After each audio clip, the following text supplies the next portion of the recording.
안녕하십니까. 호흡척추의 김준호입니다. 오늘의 주제는 측만증입니다. 측만증이란 척추가 휜 것을 말합니다. 여러 다양한 원인이 있습니다. 척추끼리 서로 붙는다든지 하는 요인으로 갓난아기 때부터 발생하는 선천성 측만증, 태어날 때부터 근육이 약한 근이영양증 등 근육병 때문에 척추가 휘는 신경근육성 측만증, 노년기의 퇴행성 변화로 발생하는 퇴행성 측만증 등이 있습니다. 오늘은 청소년기에 가장 흔하게 접하게 되는 특발성 측만증에 대해서 말씀을 드리고자 합니다. 척추가 휘었다며 내원하시는 청소년 환자들의 절대 다수 80에서 90% 이상이 특발성 측만증에 속합니다. 특발성이란 근육병이나 기타 신경성 질환, 유전 질환 등의 뚜렷한 원인이 없음에도 측만증이 발생했다는 것을 뜻하고요. 사진에서 보시는 것처럼 척추가 좌우로 10도 이상 휘었을 때 측만증이 있다라고 합니다. 10도 미만의 각은 측만증이라고 하지 않습니다. 대개는 별 증상이 없는 경우가 많습니다. 신경이 눌리거나 허리 통증이 발생하는 경우는 드뭅니다. 자제분들이 집에서 옷을 갈아입는 중에 등 허리가 굽은 걸 보시고 병원에 데려오시는 경우가 대다수입니다. 실제로도 특발성 측만증 환자가 기능적 이상이 발생할 가능성은 낮습니다. 따라서 치료 방침은 측만증이 있어도 별 이상 없는 경우가 많으니 어쩔 수 없을 경우에만 교정을 해주자가 되겠습니다. 측만증이 심각한 정도일지를 판단하는 기준은 두 가지인데요. 하나는 근골격 성장이 얼마나 남아있는지이고요. 다른 하나는 척추의 측만 각도입니다.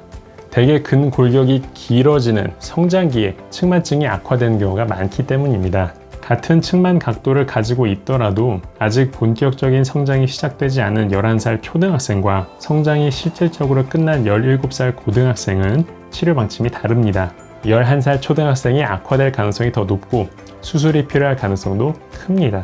그리고 좀 더 자주 병원에 방문하셔서 엑스레이를 찍어 보셔야 하고 보조기 등의 치료도 하셔야 할 가능성이 높습니다. 여자아이들의 경우에는 초경 여부가 자녀 성장 가늠에 큰 역할을 합니다. 대개는 초경 직전까지 급속도로 성장하다가 초경을 하면서 성장 속도가 꺾이는데요.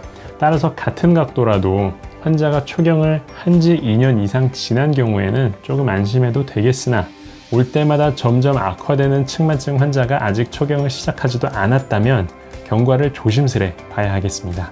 다음은 측만 각도입니다.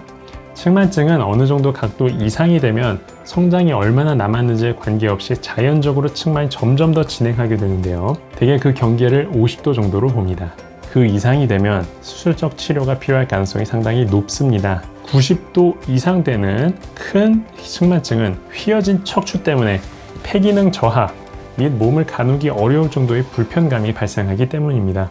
나머지 치료, 보조기나 운동요법 등은 어떻게든 성장기를 지나서도 50도 이상으로 넘어가지 않게 막으려는 의도로 보시는 게 맞겠습니다. 위 두 가지를 좀 알기 쉽게 정리해 드릴게요.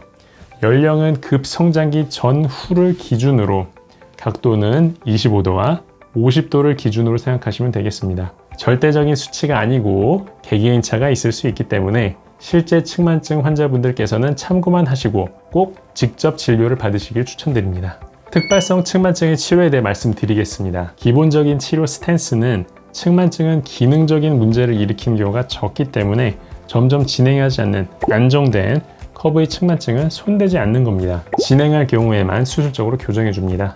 대개는 커브가 긴 경우가 많기에 나사못 10개도 예사고 20개, 30개 삽입해야 하는 경우가 많습니다. 보조기는 아주 제한적으로 사용하는데요.